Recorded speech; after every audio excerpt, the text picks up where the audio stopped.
The prior evening, V and Judy had chosen to return to the same motel they had stayed at the night before. By the time they had left the riverbank, it had been growing dark and they had needed time to process their thoughts and feelings. The motel owner had been surprised to see them return, but had booked them in the same room. Once again, they were the only guests. They had stayed awake together for a couple of hours before falling asleep. Judy occasionally worked on the BD she was finishing while V toyed with her hollow. There was now a strange awkwardness between them which V struggled to define. Their conversations now seemed trivial in the face of the blow they had both just been dealt. And yet, V couldn't think of anything more to say to Judy about it. As a result, the few words they did exchange seemed clumsy and forced. It had only been when Judy suggested they order in a pizza that the mood had finally started to lift. V had called in an order at the diner across the street and, nearly an hour later, had ran over to pick it up and bring it back to their room. By the time she returned, they were both starving. V had nearly considered lying to Judy just before she opened the pizza box by telling her the only ingredients they put on pizza out in Oregon were artichoke, avocado, and zucchini, but V had resisted the impulse, not just because of the pain of what had taken place earlier in the day was still fresh, but also because she knew Judy would see right through her bullshit. She knew much more about Oregon than she did, having made several trips through the state to see her grandparents. Still, a half-and-half pizza with locust pepperoni and cheese on the other side wasn't a bad deal. With the food came a soothing wave of relief, almost as though the stress and sadness of the day had been slowly lifted away. At night, they stripped out of their jeans and laid together in bed under the blanket as V still occasionally munched on a piece of leftover pizza crust before they both fell asleep. Her sleep had been restless, though, as she frequently woke to feel Judy shifting in bed next to her. V knew she had to be struggling with things as well and likely wasn't getting much rest either. When V's eyes opened sometime later, she could see a hint of sunlight beginning to make its way into their room. Once more, she heard the sheets next to her rustle. Rolling onto her side, she saw Judy laying on her back, her eyes narrow with frustration. "Mornin'," V said with a small smile. Judy let out an exasperated sigh. "Yeah, morning," she grumbled before she rolled over to face V. "Barely slept a wink last night." V reached out and slowly traced her finger across Judy's shoulder. "Me neither. Good news, though. Looks like you still got your beauty sleep." Seeing Judy's smile put her heart at ease. There was going to be a learning curve for them on how to deal with things now, when to talk about it and when not to. But knowing there was still happiness to be found made things easier for her. "You're not so bad yourself," Judy purred as she nestled closer to V. V breathed a laugh as she pulled Judy closer, allowing her hand to drift over her waist. "Stop trying to seduce me, Jude. I'm wise to your act." A grin spread across Judy's face as her own hand worked its way under the blanket to settle on V's chest. "Is that so? Guess I'm gonna have to come up with some new tricks then." V leaned in and kissed Judy as her hand began to wander across her waist. As they kissed, V shifted to allow Judy easier access to her body, though Judy's hand remained fixed where it was against her chest. Thinking Judy was trying to tease her, V moaned slightly as she parted her lips, her tongue darting across Judy's. "Something's wrong." Judy was kissing her back, but there was an obvious lack of excitement or passion to her emotions. V pulled away. "You okay?" "Yeah," Judy whispered as she pulled V back towards her, resuming their kiss. While their lips remained locked, V opened her eyes to look at her. She could feel Judy was trying to throw herself into the moment, though the sounds and motions she made reminded V of someone reciting a song they had heard before. Something was missing. V pulled back again and sat up in bed. "Come on, Jude. What's up?" Don't bullshit me. You don't seem like yourself. A worried look spread across Judy's face as her head sagged into the pillow. Sorry. This is just hard. I'm still trying to process everything, and I guess I'm just not there yet, V. I don't know how to feel around you. Like this, anyway. I'm sorry. You're not angry at me, are you? Judy was searching her face for any sign of how her words had made V feel. V put as wide of a smile upon her face as she could manage, doing her best to make the lie she was about to tell a convincing one. Course not, Jude. I get it. I know this is weird. Take all the time you need. V planted a small kiss on Judy's cheek without waiting to see her response before she rolled out of bed and walked to the bathroom. Gently closing the door behind her, her shock and frustration immediately burst out of her as she whipped around, her fist tightly clenched. Guess you're not there yet. What the fuck? She had feared things might change between them, now that every door had been seemingly closed to their future together. But still, this stung worse than she had thought possible. Now she won't touch me, and when she does, it's just gonna be a pity fuck. V gripped onto the sink and looked at her reflection in the mirror. There was still no sign the woman looking back at her would be gone in a few months. As far as she could see, she was still a young and vibrant woman with her whole life ahead of her. Glancing down at the bottle of pills which rested upon the vanity, her hands squeezed harder onto the porcelain surface, causing her nails to scrape roughly against it. She could feel anger building up inside of her, and something else which she could only define as a strange yet familiar mix of uncertainty and fear. Was Judy going to be there for her? Did she truly want to be there? Could she trust her and rely upon her? Her thoughts drifted back to their night in Phoenix when she had revealed the trauma she had endured as a teenager in Night City. The vulnerability and trust she had displayed to Judy then was something she had never dared to reveal to anyone before. Her mind immediately leapt forward to the previous day when she had held Judy and comforted her on the riverbank, even when she was the one who was dying and was terrified. Why hadn't Judy held her instead? Where is she in this? This isn't fucking fair. The bottle of pills continued to stare back at her.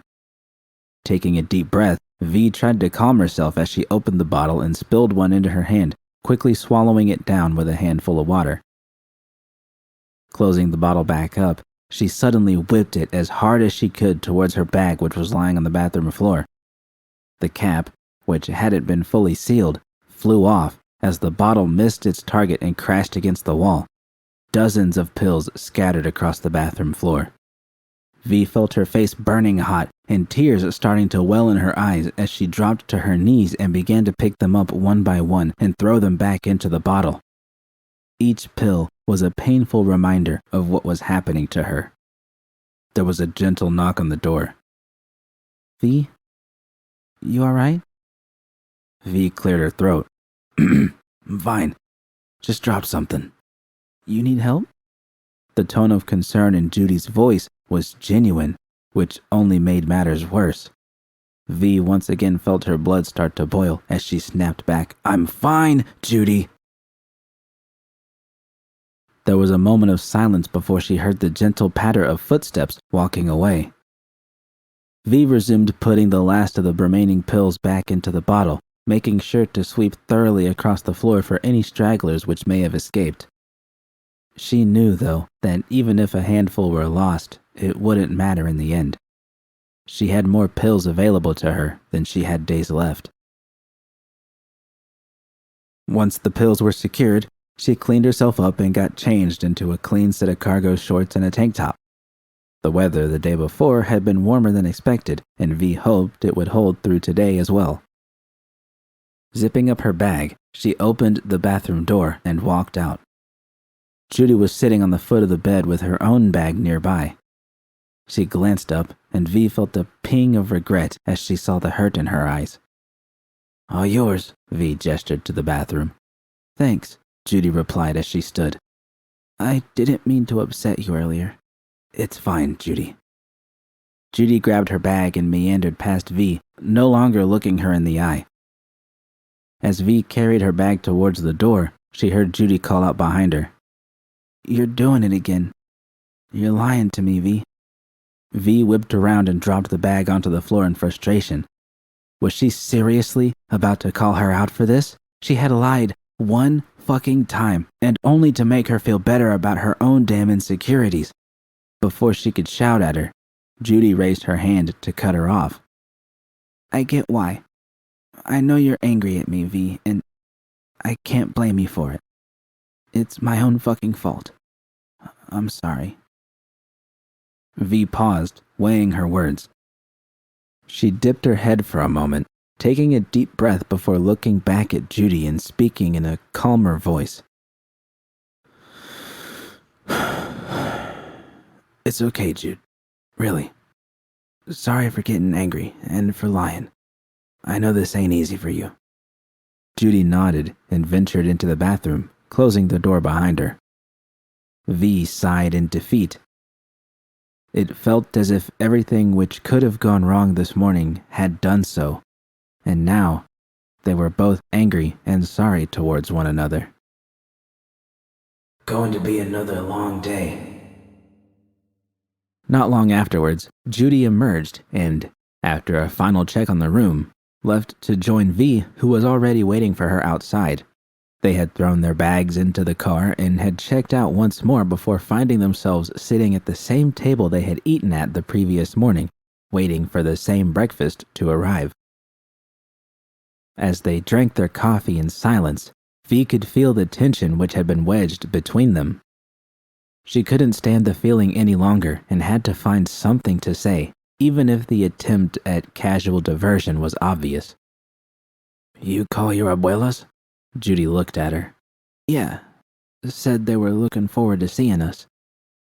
V nodded, unsure once again of what to say. "Well, that went nowhere." More silence passed between them as their waitress brought out their food.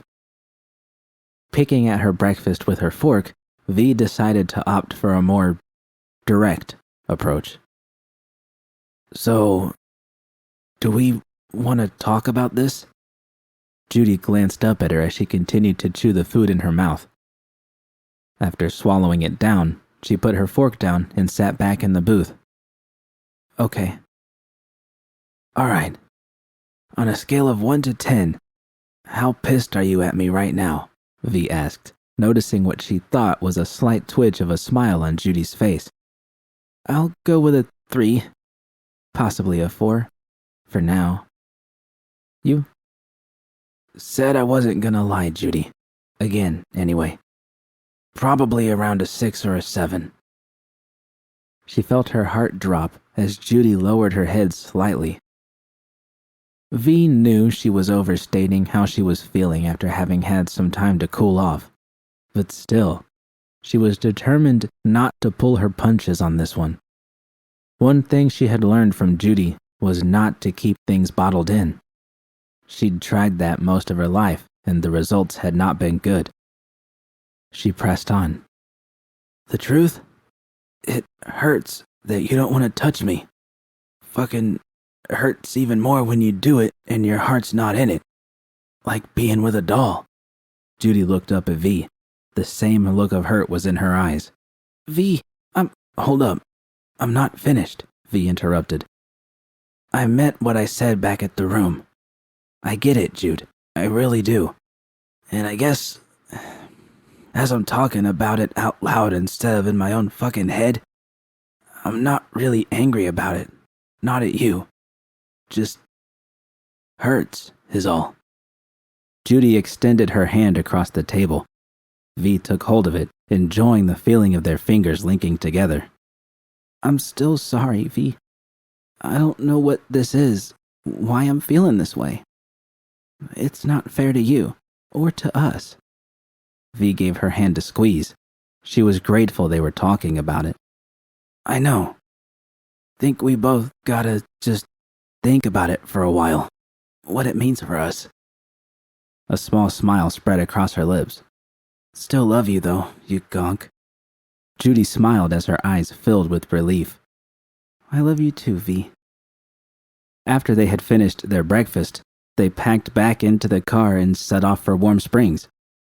Judy had taken the wheel this time since the drive would not be long and she was familiar with the roads. It was a place V had never heard of before, and as Judy had explained, very few had ever heard of either. A few houses dotted across the forests and hills as they drove down the small road which weaved its way in between them. A handful of convenience stores a few miles away were the only other signs of life in the area. The way Judy had described it, it had sounded as if after her grandparents had decided to leave Night City, they had chosen to virtually disappear off the grid entirely. V couldn't disagree with that assessment. At first, the drive was relatively pleasant as they both enjoyed the scenic view. They were working their way east, and after a while, the landscape had become increasingly rugged as hills jutted from the ground and forests grew increasingly dense. At one point, they had been working their way up the side of a mountain, or as Judy described it, an elevation, when V had hit a moment of panic. They had been driving up a narrow road at an increasingly high angle, high above the ground, and Judy was having to press the gas harder to maintain pace. At the same time, there was no guardrail to keep their car from plummeting over the side. Worst of all, when V had shouted at Judy to slow down and eventually to stop entirely, she had merely laughed. Judy had actually laughed at her. They must have been hundreds of feet above sea level, driving faster than they could through most of the streets of Night City, and a single slip would send them to their deaths. And she had been laughed at. After that, V had chosen to close her eyes until the road evened out. As it drew closer to midday, V felt a vibration in her pocket and checked her holo. It was another message from Pan Am. She had sent a note to her shortly after they left, letting her know they were okay. The harder part came when Pan Am's response came back immediately after, asking what had happened. V had spent nearly 20 minutes trying to find the right words to tell her what had taken place, and she was out of options. Anticipating how Pan Am would react, V had added something to the end of her text to keep her from calling or messaging further. One more thing. I know you want to talk and chase anything down you can. I need time to think and to try to sort this shit out. Truth is, we're devastated. Don't know what I got myself into with Judy. I'll hit you back later. Just let me have time to think. TTYL. To Haboobs. As she reread her earlier message, she scrolled down to the newest one Pan Am had just sent. You alright? Call me, please. V typed back her response. She was still not feeling up to talking with Pan Am about things yet. I'm okay. Driving to see Judy's grandfolks. Eek. Still processing things. Promise to call tomorrow. By the way, thanks for checking in. Closing her holo, she slid it back into her pocket. Pan's worried. Gonna have to talk to her tomorrow. Really not looking forward to that. Judy glanced at her. I don't know, V. Might be good to talk to someone else besides me about all this. She might have a different perspective, you know? V wasn't sure what to make of Judy's notion and only stared out the window in silence. Perspective didn't seem to be the issue. Before long, the road they were traveling on had turned more into a trail than a finished surface, and Judy had been forced to slow down as they wove their way between the tall pine trees. Almost there, Judy noted. V took a deep breath. As each minute passed, she found herself becoming increasingly anxious and had nearly reached a point of dread at their impending arrival. Of course, she wanted to meet her family, and V was certain they were nice people who would welcome her just as Judy said. but she found herself questioning what the point of meeting them was and why she had pushed for it in the first place. How was Judy supposed to explain all this to them? Hola, abuelas. This is my girl V. She's great and I love her. But her body is falling apart and she'll be dead in 3 months. How are things with you? You nervous? Judy asked with a hint of amusement in her voice. V rolled her eyes and stared back at her incredulously. Wouldn't you be? Judy chuckled. Got nothing to worry about. Sweetest people you'll ever meet. Trust me, V. I trust you, Jude. And I'm sure they're preem. Just don't know, how do we, talk to them about... Judy's jaw clenched as she kept her eyes forward. Let's just start with hello, and take it from there, V. Don't overthink it. Easier said than done, V replied. Judy only shook her head as they pressed on. After a few minutes, they approached a small fork in the road, and they turned off the main path. Not far down the trail, V spotted a small house nestled between the trees. Some of the paint was peeling off its sides, and V noticed that a few panels of siding appeared to be rotting in places, but she was also surprised by how well kept the rest of the property appeared. The surrounding woods and fields were well tended and had been kept away from the house. V spotted several piles of brush at the outskirts which had been raked away. The house itself was unassuming. A basic ranch style with a few windows scattered across its walls and a large wooden porch which wrapped around the house. V noticed that while the outside of the home needed some care, the truck which was parked nearby appeared to be in excellent shape with a new pair of studded tires. As Judy stopped in front of the house, a devilish grin formed upon her face as she slammed her palm against the horn. V flinched at the sudden blast of noise and was startled once more when Judy whirled towards her and enthusiastically grabbed her by the shoulder. "Come on," she shouted with an enormous grin on her face. Without waiting for a reply, Judy jumped out of the truck. As V opened the door, she heard a creaking sound and looked up to see the porch door opening and an elderly couple stepping out to greet them. The man had a slight limp in his step, and V was immediately reminded of the waiter at the diner they had previously met. He was dressed in jeans and an orange flannel shirt which he wore tucked in. He was clean-shaven and was also quite handsome, even in his advanced age. The woman standing next to him was wearing a green dress with several pieces of ornate jewelry around her wrinkled fingers and wrists. Her black hair was tied back in a bun, secured with a small band. Around her neck, V noticed she was wearing a cross which looked strangely familiar. Judy laughed as she ran up to them and wrapped her arms around her grandfather. "Hola, abuelo. ¿Cómo está?" The man hugged her tightly, and V was surprised to see him lift her off the ground, holding her there for a moment before setting her back down. "Haciendo bien. ¿Y tú? Haciéndolo bien." Judy stepped over to her grandmother and also gave her a hug, though not as aggressively as she had to her grandfather just a moment earlier, and made sure to take care of her delicate frame. "Hola, abuela." "Hola, Judy. Nos alegra que hayas venido." "Yo también," Judy replied. Así que quiero presentarte a alguien. Ella no habla español, así que tengo que hablar en inglés." As Judy greeted her grandparents, V wasn't sure what to do with herself and had chosen to stand awkwardly by the car door. Judy turned and motioned for V to approach. Even as they all wore smiles upon their faces, V felt the awkwardness of the moment reach its peak. She didn't understand a word of what was being said, and having all of them turn to stare at her made her feel extremely self-conscious. Judy waved her over again. "Come on, V." V clumsily walked over to them with her hands stuffed in her pockets. As she got close, Judy quickly wrapped her arm around her waist and pulled her in close, causing V's eyes to widen slightly in surprise while a sheepish smile spread across her face. Judy cleared her throat in an almost formal way. "Okay. V, these are my abuelas." Judy held out her hand as if displaying them for V's approval before she repeated the gesture to herself. "And abuelas, this is V, my girl."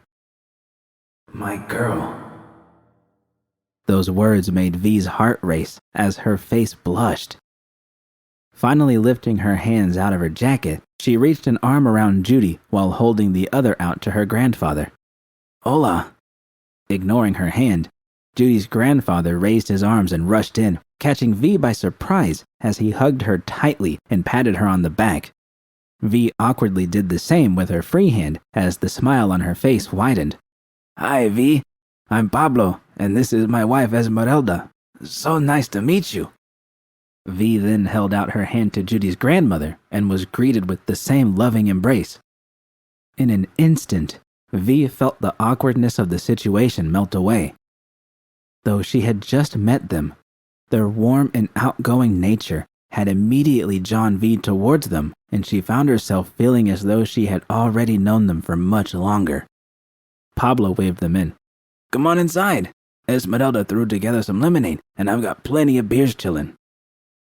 V allowed Judy to guide her inside as her grandparents followed. Glancing around, V saw the same care which had been applied to the ground which surrounded the house had also been applied inside as well. A generous living room, adorned with a pair of sofas and a chair along with a few side tables, butted up to a kitchen with a small dining table centered in the middle.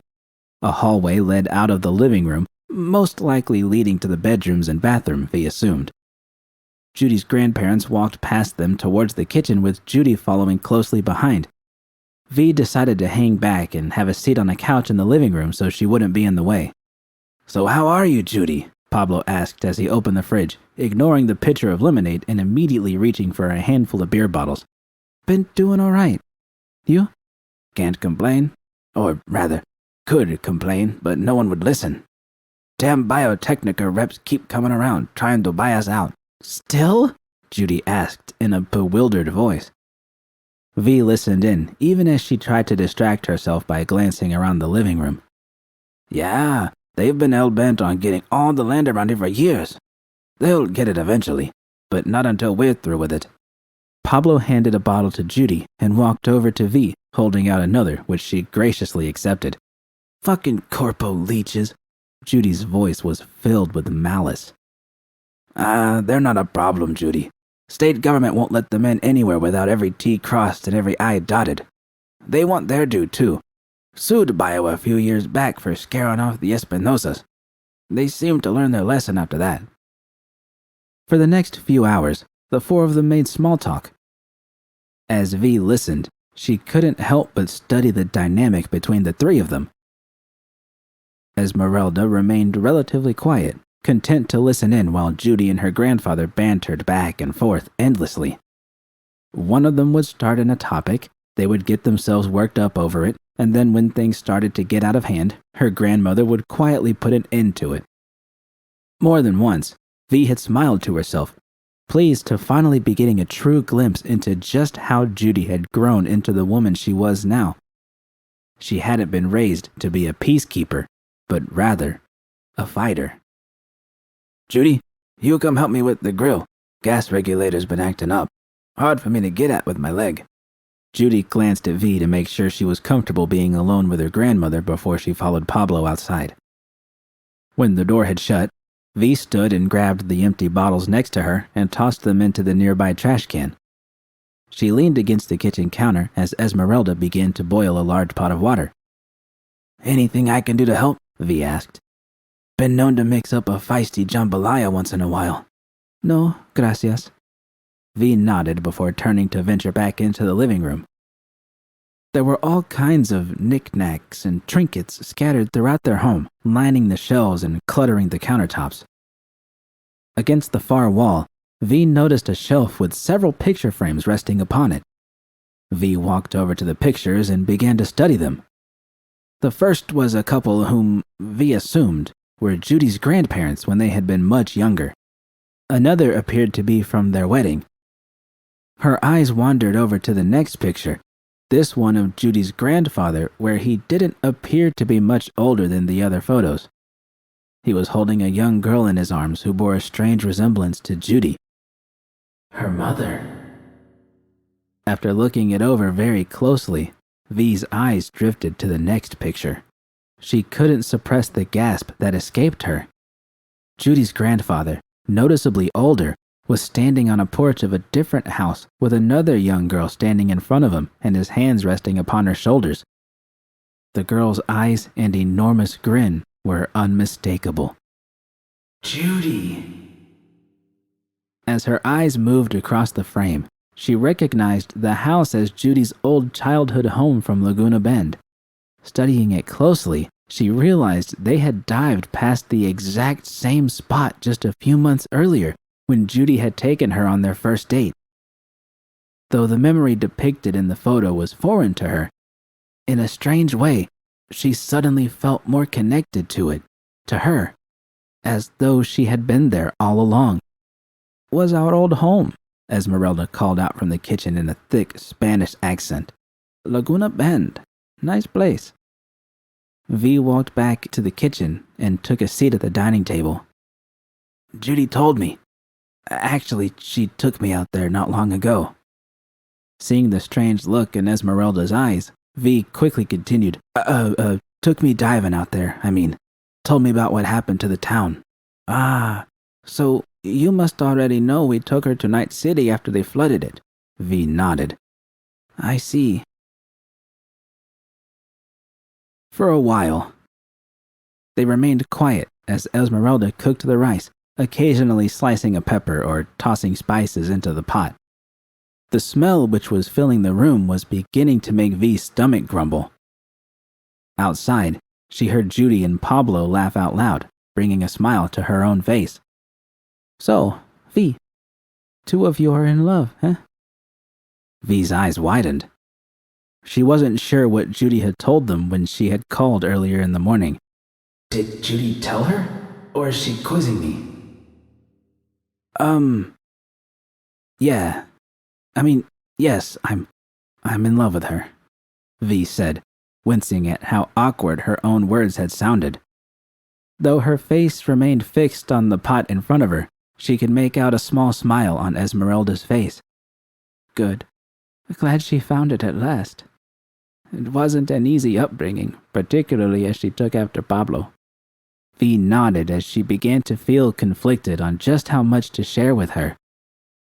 A part of her felt like she owed it to her grandparents to tell them about what was happening to her.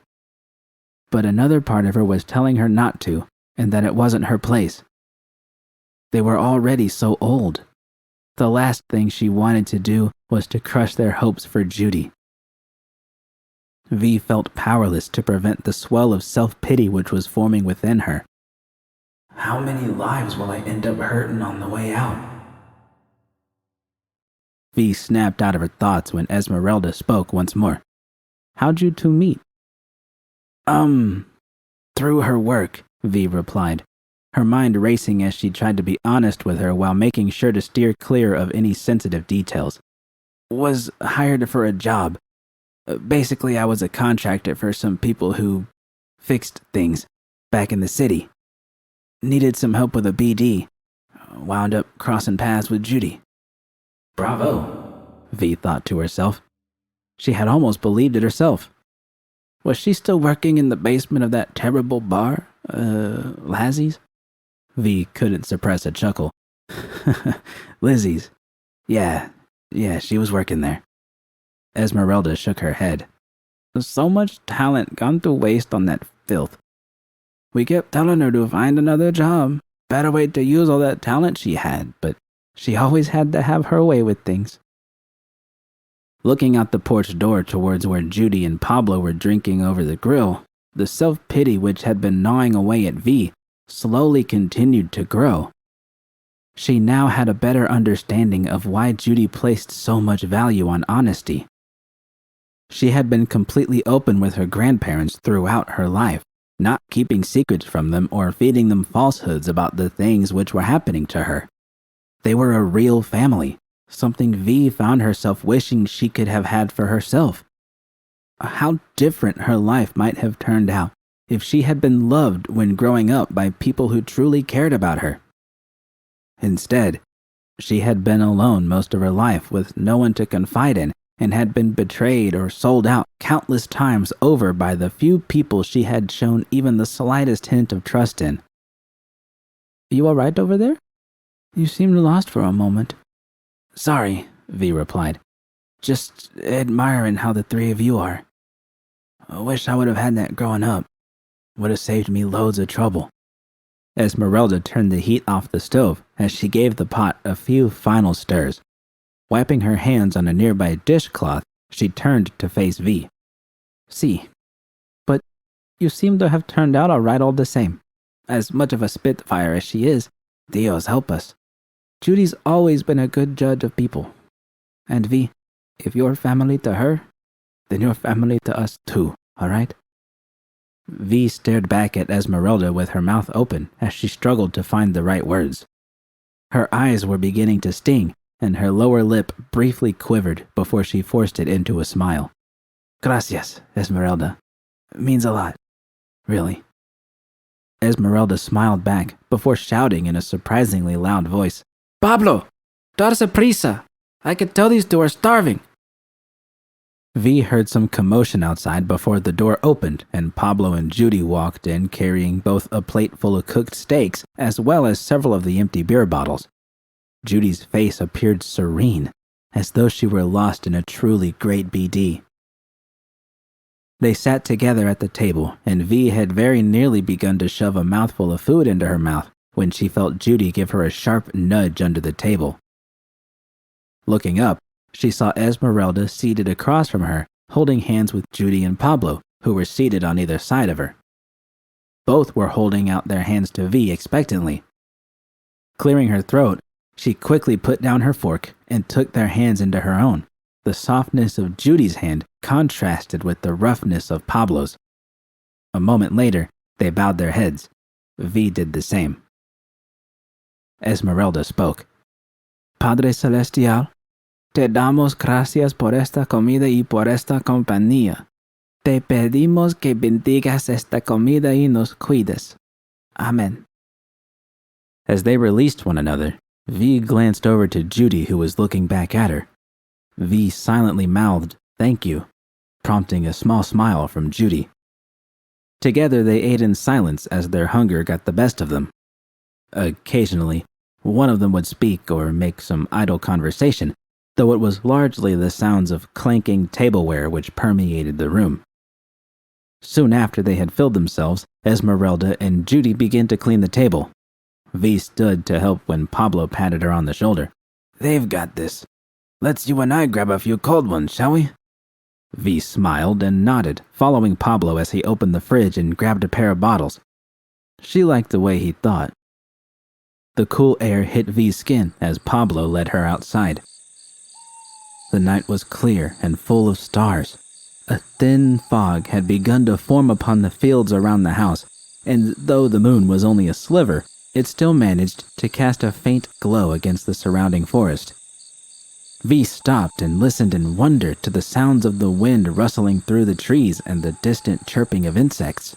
It was completely unfamiliar to anything she had experienced before, either in Night City or even in the desert with the Aldecaldos. Pablo motioned her towards a pair of chairs situated on the porch as he sat down himself. V sat in the other chair, still marveling at the sights and sounds around her. "Here." Pablo tossed her one of the bottles before opening his own. V opened her bottle and reached over. Together, they toasted their bottles against one another before taking long swigs. "Nice out here," V said earnestly as she took in a deep breath. Pablo smiled as he glanced around. "It's not bad. Most of it will belong to Biotechnica in a few years. No doubt they'll raise it all to the ground." "Why does Bio want the land?" V asked. "Because they can get it. As simple as that. Plenty of resources and not many eyes in the area. The state opened up large tracts for bidding a few years back. Only caveat is the corps must bid out any residents to get their plots. Bio was a bit too aggressive when it all started, sending people out at night to mess around and scare folks. State didn't want land values to go to shit, so they hit back and froze them out for 6 months while other corps grabbed up what they could." V shook her head in frustration. "Fucking corpo bastards." V saw Pablo glance at her and quickly added, "Sorry for the language." Pablo laughed. "It's fine. Been known to have a foul mouth myself from time to time. Just not around my wife. Small wonder where Judy gets it from, eh?" "I noticed," V said with a sly grin. "Thanks for welcoming me in, by the way. I'm glad Judy brought me out here to meet the two of you." "Of course. We always pestered her to come out and visit, though I expect she's been quite busy in her own life now, so we understand. Actually, you're the first person she's ever brought to us. She'd tell us sometimes about someone she would be seeing, and we'd ask her to come out so we could meet them. The answer was always the same. Not this one, abuelo, or this isn't really a thing. So whatever the two of you have, I'm damn happy to see you've made an impression on her." V took another drink of her beer. "Don't think she means to ignore you. She's been busy at work recently. Preem stuff she creates. Got a real talent for it. That's what I keep telling Esmeralda, although she's still hung up on the smut part of it. Which begs a question I had for you. How'd you two meet exactly?" "What is this, an ambush?" V recited back the same version of events she had told Esmeralda, making sure to remain vague around the same details. Afterwards, Pablo nodded. "A contractor, huh? Must be interesting work you do with those mantis blades tucked in your arms." V involuntarily looked down at her arms. She was confused how Pablo had known. "Did Judy tell you?" Pablo shook his head. "Didn't need to.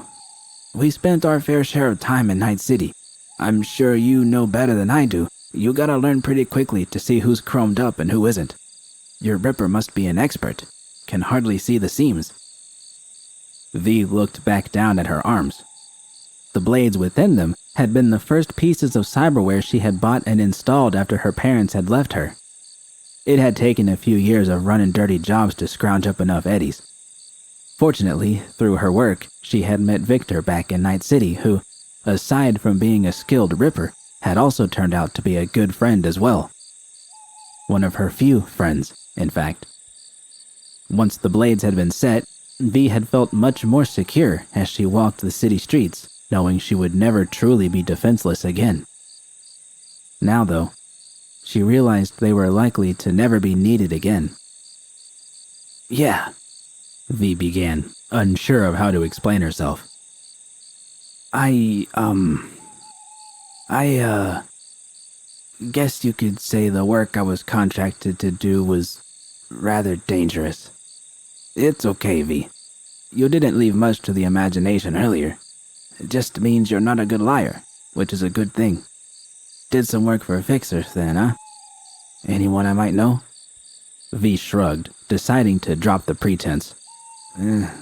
Mostly did jobs for Padre. Kinda took me in when I was little." Pablo's eyes brightened. "Sebastian, eh? He was a good man. When we lived at Laguna Bend, he'd sometimes come out to our church to preach or to help with services. Wish we could have kept in touch with him in our later years, though I'm glad to hear he did well by you." "Padre preached at the same church Judy went to?" V knew Padre had been a religious man and had also been a priest in his younger days before he had converted to being a fixer. Still, she thought it a strange coincidence his life had converged with Judy's years ago, even if in an incidental way. In fact, it seemed to V many things were converging at the church which now rested submerged beneath the waters of Laguna Bend. "So, anyway, how?" Pablo asked. V was confused for a moment until she remembered what he had initially asked her. "Oh, Judy. Well, basically I met her at Lizzie's, and one thing just sort of led to another. Guess you could say we just happened to meet each other at the right time in our lives." Pablo nodded before gesturing behind him. "How's she doing anyway? She tells us what she will when she calls, but not being there makes it hard for us to truly know." V took a deep breath, considering whether or not to tell him everything which was happening and how it was affecting Judy. She still didn't feel it was her place to open up to them about the relationship, but her grandparents clearly loved Judy and cared about her. They had a right to know.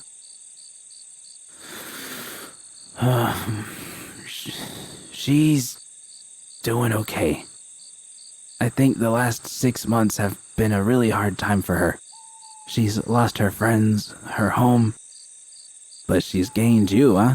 Pablo said, the same smile which made V feel at ease spreading across his face once more. V finished the last of her beer, wishing for any kind of interruption so she wouldn't need to continue. Sort of, but actually, I think I might need one more of these before I can get into that and what's happening with me. V waved her empty bottle. Pablo eyed her curiously as he rose and went inside. A few moments later, he emerged holding another pair of beers as well as a bottle of tequila which was tucked under his arm. Sitting back down, he opened both of the beers before also opening the tequila. He took a quick swig from the bottle before passing it to her. V accepted and did the same, welcoming the burning sensation as the warm liquid worked its way down her throat. So, Pablo began, you were saying, what's going on with you? V looked out into the dark woods. She would find it easier to talk to the emptiness in front of her rather than to face Pablo directly. Basically, guess you could say I'm sick. Something that can't be cured or fixed. We've tried. Maybe got a few months left before I kick the bucket for good. V could feel Pablo's eyes on her, but kept her gaze locked on the trees ahead of her. She regretted having to tell Judy's aging grandparents that their granddaughter had found love and was soon going to be robbed of it. What were they supposed to do with this knowledge anyway? They were already worried about her, judging by how Pablo had been probing earlier, and now she had just given them a legitimate reason to be concerned. I'm sorry to hear that, Pablo said in a quiet voice. It's all right. I mean, it's not, but I really wish this wasn't happening, for Judy's sake. I'm worried what'll happen to her after. The words were hard for V to say. You're sure there's nothing to help you? Yeah, positive. V sighed, taking another long swig from her beer before setting it down and lowering her head into her hands. She could tell Pablo was trying to think of the right words to say. The whole situation had quickly become uncomfortable, and she found herself wishing she could just escape. Well, she's strong. I'm sure she'll be... Well, I guess I should say, I have faith she'll be all right, Pablo said. Pablo set his beer down and took another drink from the tequila, spilling a few drops down his chest, which he quickly wiped away. What about you? You a person of faith? V looked at Pablo skeptically. Pablo, I'm about as far from being a person of faith as possible. I don't mean offense, but just not something for me. Been through too much bad shit, and honestly, I've already flatlined more times in the past few months than most. All I've ever seen is a void. Pablo nodded. That's fair, and I mean no judgment, V. V heard a loud crash from the kitchen and glanced behind her. Hearing Esmeralda's and Judy's muffled voices bickering about what she assumed were the dishes, V turned back and leaned closer to Pablo as she lowered her voice. She wanted to make sure Judy didn't hear her. Thing is, I think you should talk to Judy about this. She's brought it up earlier. Faith and all that. She knows you tried to impart it on her when she was a kid. Thinks she's feeling guilty about not listening. And she's searching for something more. Truth is, I think she's gonna need all the help she can get soon. And she knows it too. Pablo breathed in long and deep, taking in her words. Reaching out, he placed his hand on V's shoulder and squeezed it gently. I'll talk to her. And V, remember, faith isn't about believing absolutely in something. It's only about having hope and trusting that this isn't all that we are. V smiled as she mirrored the gesture and put her own hand on Pablo's shoulder. You're a good man, Pablo. The evening continued to pass peacefully as V and Pablo talked out on the porch while Judy and her grandmother had begun to start playing cards in the kitchen. Every so often, Pablo would venture back inside and quickly returned with more cold bottles from the fridge. While the alcohol was certainly starting to get to her, V knew her connection to Pablo was more than just the effects of inebriation. She could see so much of Judy in him, and so much of him in Judy. He was remarkably kind and insightful, yet behind that, there was a hint of an edge which V had seen in Judy the first time they had met. V had been in the middle of telling Pablo about some of the gigs she had done for Padre back in Night City when she heard the screen door creak behind her. Judy stepped out, rubbing her hands against her shoulders as the cool air hit her skin. "You two been out here a while," Judy said. "Still getting along?"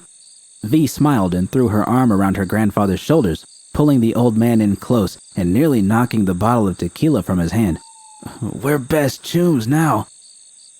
Judy eyed them both suspiciously as a hint of a smile formed at the corner of her lips. "You're both wasted now, you mean?" Pablo shot up from his chair, nearly knocking V to the ground as he did so. "How dare you, Judy? I recall teaching you to respect your elders. So, respect me and V, who, I don't know. Is she your elder? Or are you hers?"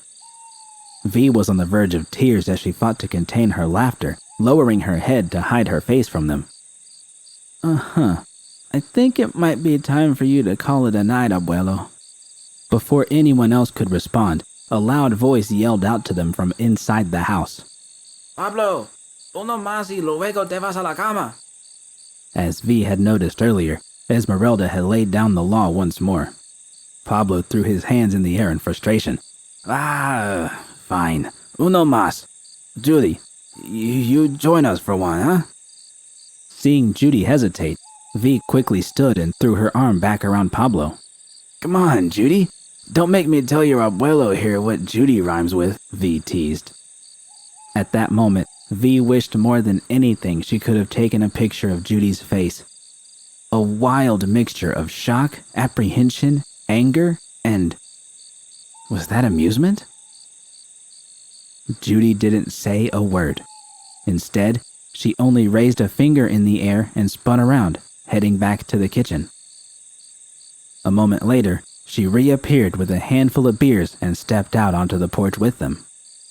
Taking the beer Judy offered her, V stepped aside to allow her and her grandfather to sit down, taking the opportunity to stretch and get her legs back under her. The row of empty bottles under the chair she had sat in was longer than she remembered. "All right, Judy," Pablo yelled as he opened his bottle, his voice echoing throughout the wilderness. "About time we enjoyed a drink together." Judy laughed as she opened her own beer while V did the same. The three of them clanked their bottles together, nearly shattering them as Pablo thrust his arm forward with far more enthusiasm than was needed before they each took a long drink. V decided to cut in. "Wait, this cannot be the first time you and Pablo, you and your abuelo shared a drink." Judy nodded. "Actually, V, it is. Been too long since the last time I was out here. Even then, it was a day trip and couldn't stay the night. Cheers, abuelo." Judy raised her glass to her grandfather, who did the same as they drank once more. See.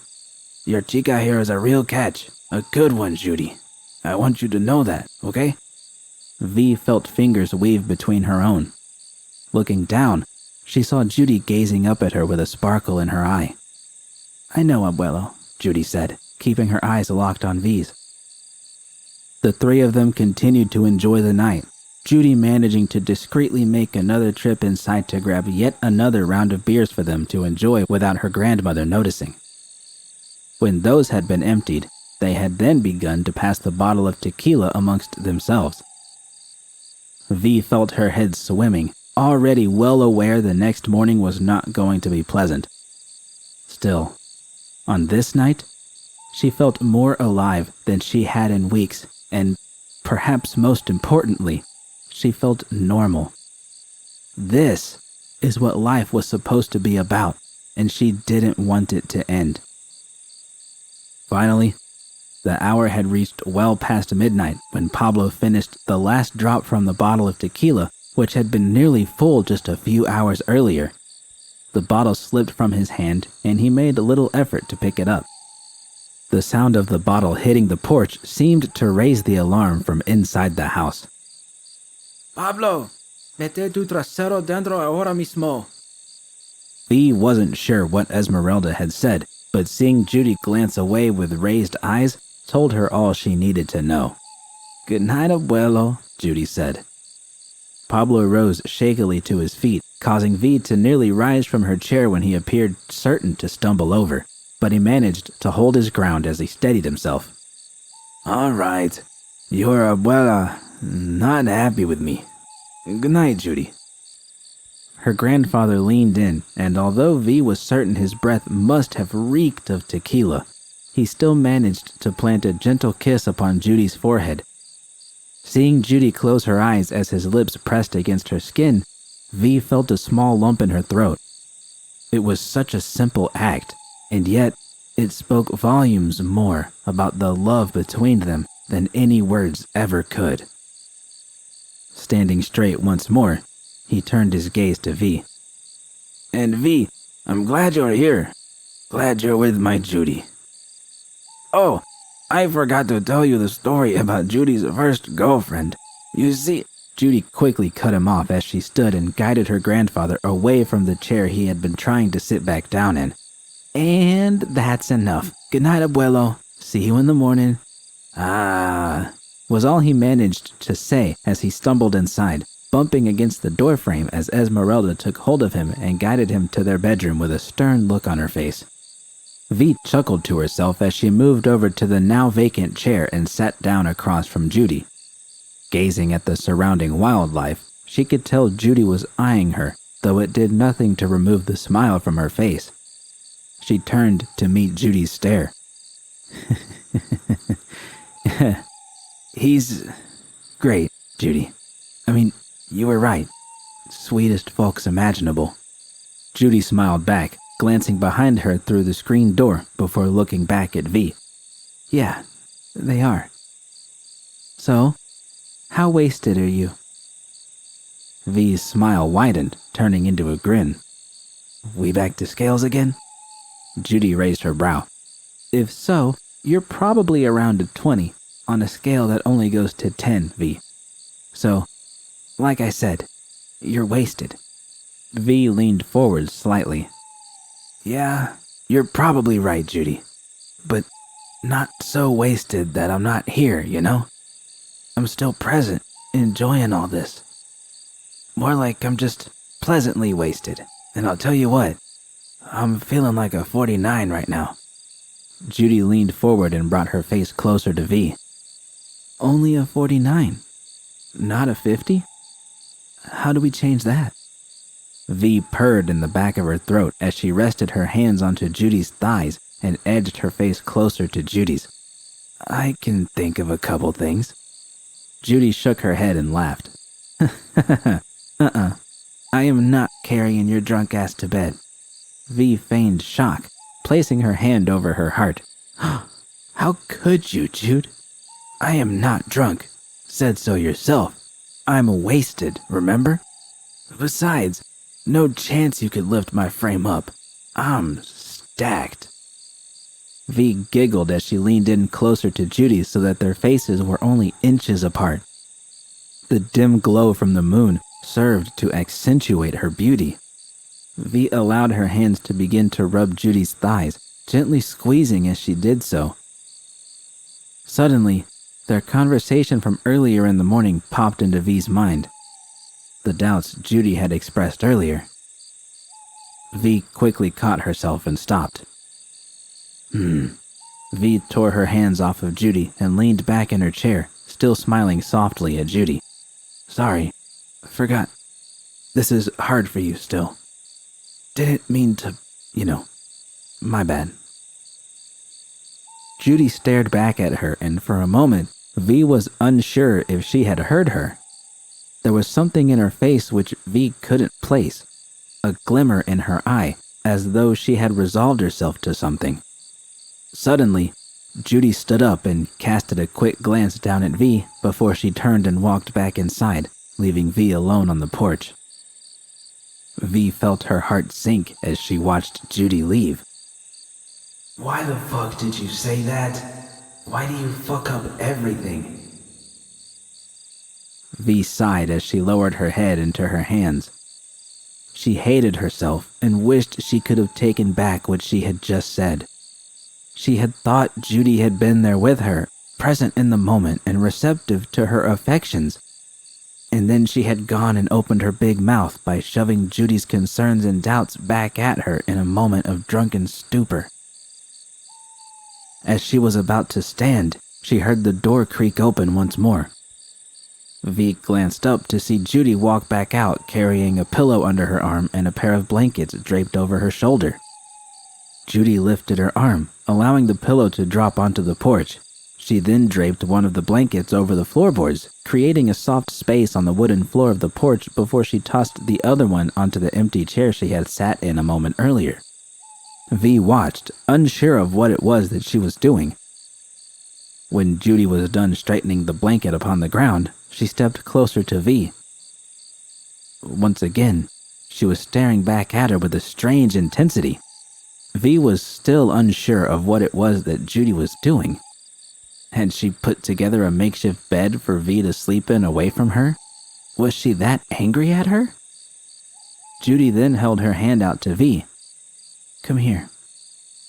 As her mind finally began to grasp what Judy was doing, V felt tears beginning to form in her eyes as she reached up and took hold of Judy's hand.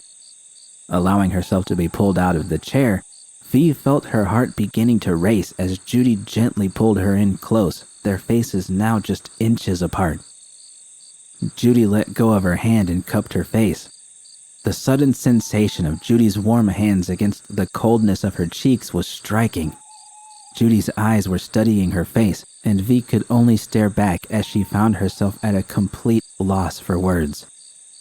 In a quiet voice, Judy spoke. I'm ready, V. For all of it. I choose this. I want this. Judy leaned in and pressed her lips against V's, slowly kissing her. V reached up and placed her hands on top of Judy's, a tear spilling down her cheek and sliding down Judy's palm as she did so. The certainty in Judy's voice was beyond any doubt. Pulling away, Judy led V to the spot she had laid for them on the porch. They lowered themselves onto the blanket with Judy lying on top of V as she resumed kissing her. V ran her hand across Judy's back, relishing the taste of her lips and the smell of her hair which grazed across her face as Judy pressed her weight into her. Before long, their clothes lay in a pile nearby as V pulled the extra blanket off the chair and draped it over themselves, shielding their nude bodies from the night air. Their lovemaking which ensued was gentle, passionate, free of the boundaries which they had not even known had existed between them. When they were spent, V wrapped her arm over Judy and embraced her tightly. The warmth of their bodies entwined together as they lay listening to the sounds of the night around them made them both begin to feel drowsy. As V's fingers caressed through Judy's hair, she found her eyes growing heavy. She wanted nothing more than to stay trapped in the moment forever. A gentle nudge startled her awake. You know we can't sleep out here, right? Judy whispered. V grumbled, refusing to budge. Think my abuelos might have a thing or two to say seeing us waking up naked on their porch. Come on, V. Judy rustled out from under the blankets, shivering as the cold air hit her skin. Still, V refused to budge and tried to pull her back down. Judy smiled before taking hold of V's hand. Come on. You're right, V. I can't carry you. I'm not strong enough. Let's get in bed where it's warm. Fine, was all V could manage as she forced herself up, immediately feeling dizzy and lightheaded as she did so. Allowing Judy to help steady her as she stood, they grabbed the pillow and blankets and made their way inside as quickly and as quietly as they could. By the time they found their way to the small bedroom which had been prepared for them, V was shivering. V quickly dove under the covers. The cool fabric which pressed against her skin caused her shivering to become even more violent and for her teeth to begin to chatter. Judy laid down next to her, pulling herself in close once more so that the heat from her body would help warm them both up. After a few minutes, V's shivering had subsided. Once again, she felt herself on the verge of falling asleep as her eyes slowly closed. "Hey, Jude," V whispered. "Yeah, V?" Judy whispered back. "Meant it earlier, about being here tonight, being present. Clear-headed enough to remember what you said, what you committed to me. Love you for it, more than you'll ever know."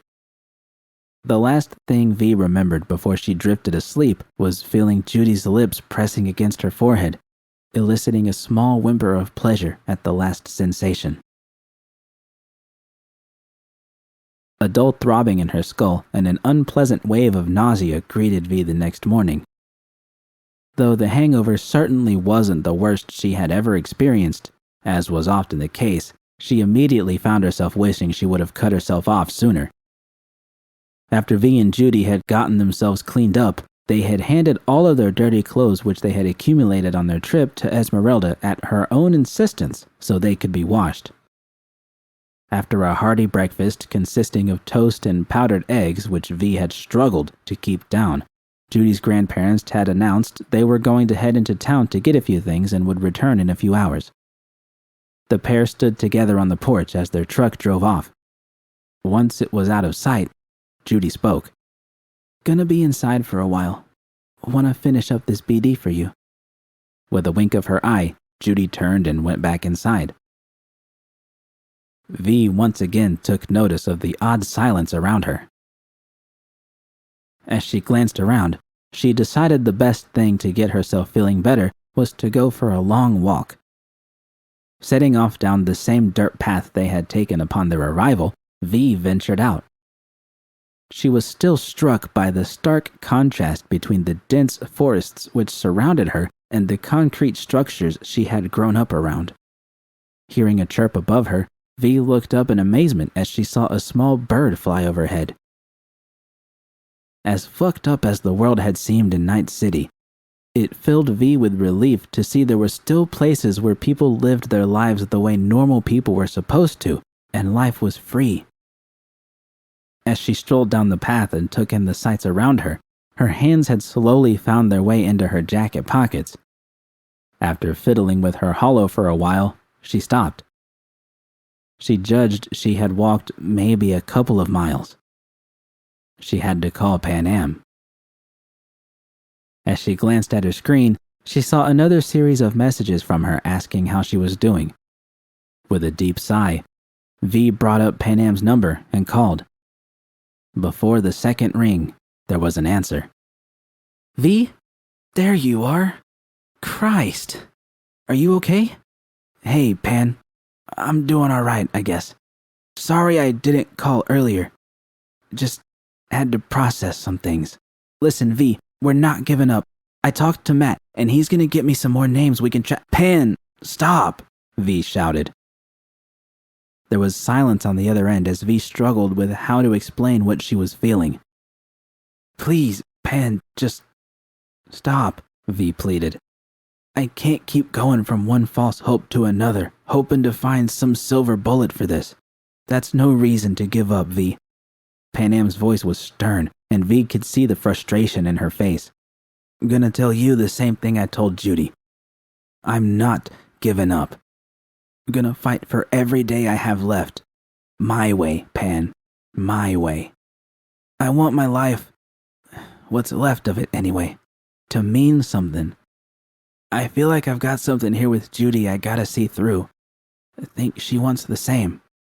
It's a far cry from being the legend of Night City like I started out wanting to be, but it's for the better. This is what I want.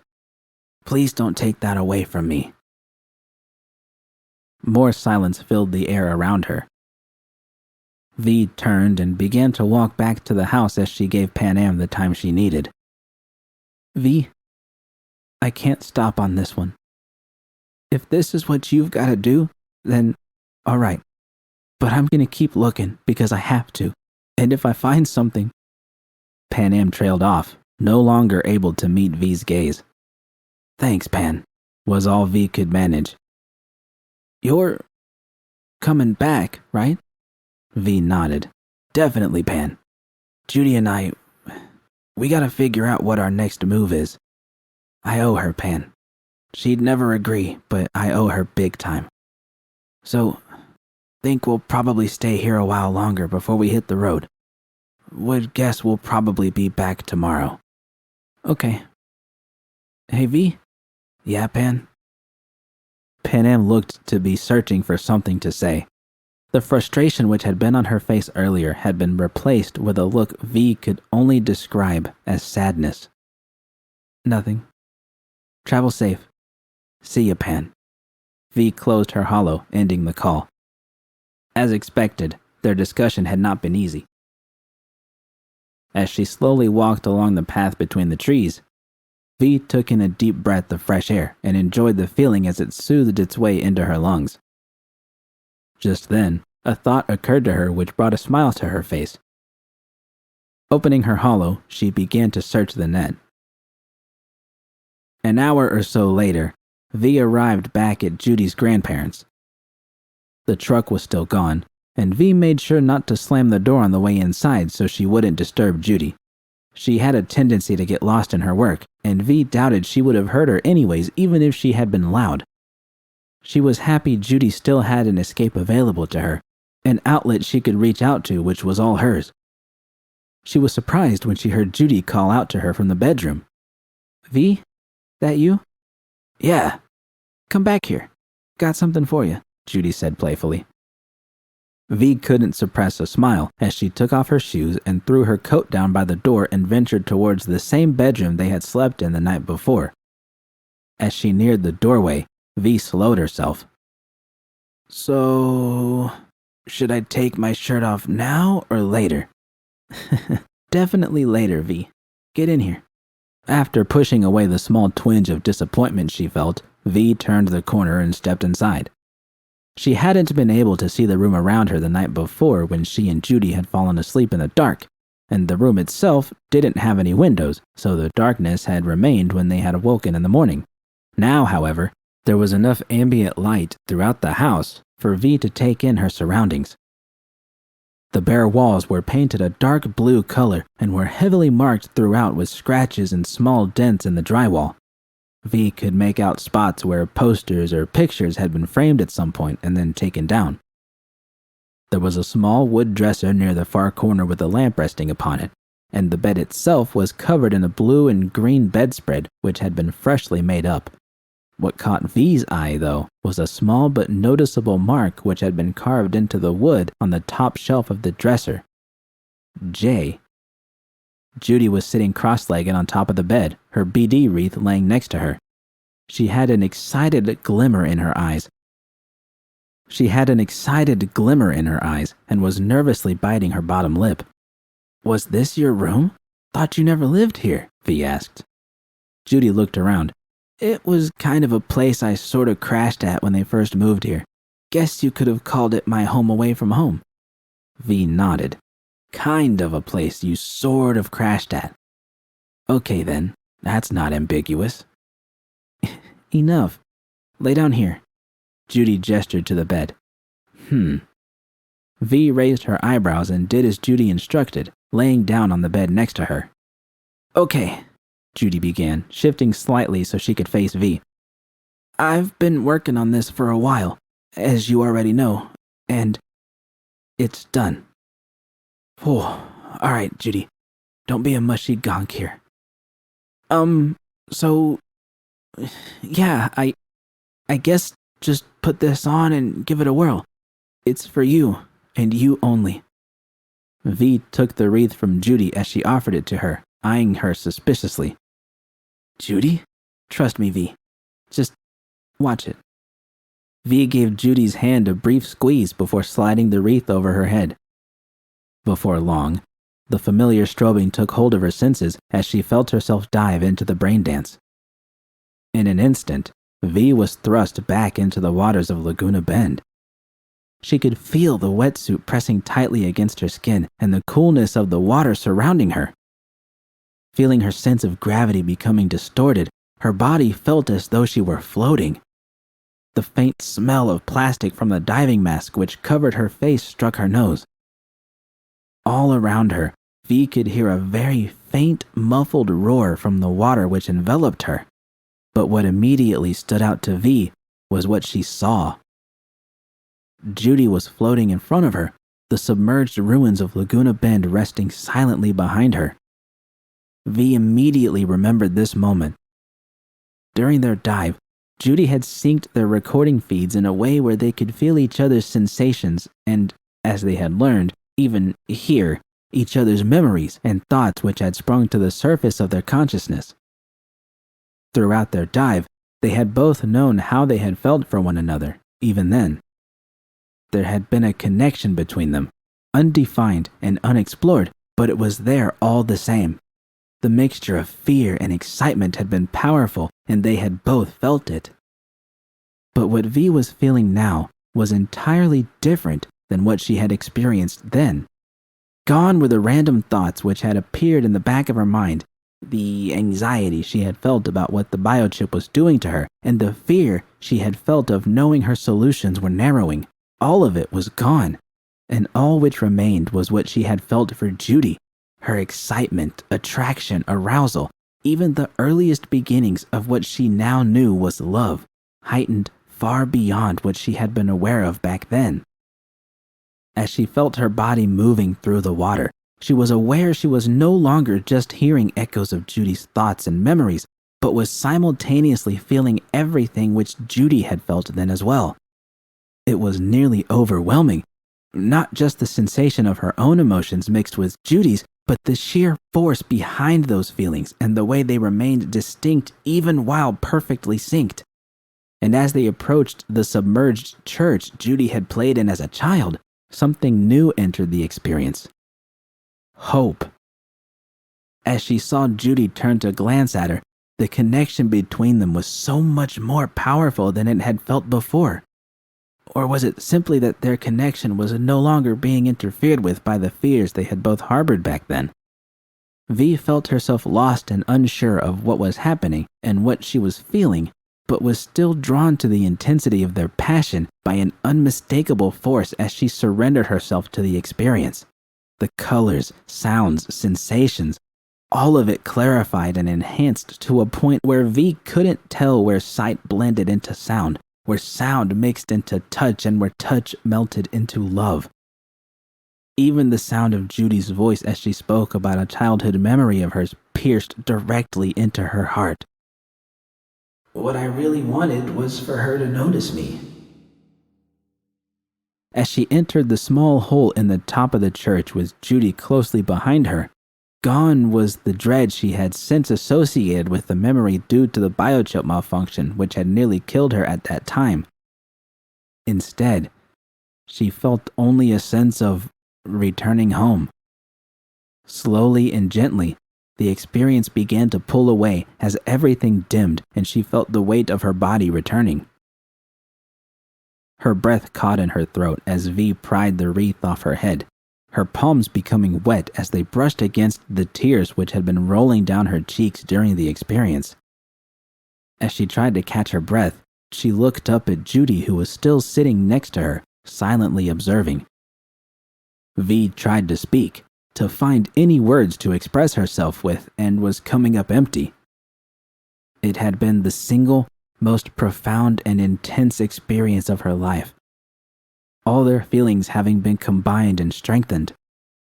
V was still struggling to articulate the experience in her mind. So, what do you think? Judy asked in a nervous voice. Still feeling her heart pounding in her chest, V lifted a hand to Judy's face. As her palm cupped her cheek, she swore she could still feel the echoes of the brain dance within her, almost as though she were still encased in that moment. I love you, V managed in a hushed whisper. Judy smiled back at her as she rested her hand on top of V's, keeping it pressed against her cheek. so much, Judy, V continued. Thank you. Judy leaned in and kissed V, their lips moving slowly and passionately. They remained that way for what seemed to be an eternity, with time being lost to them.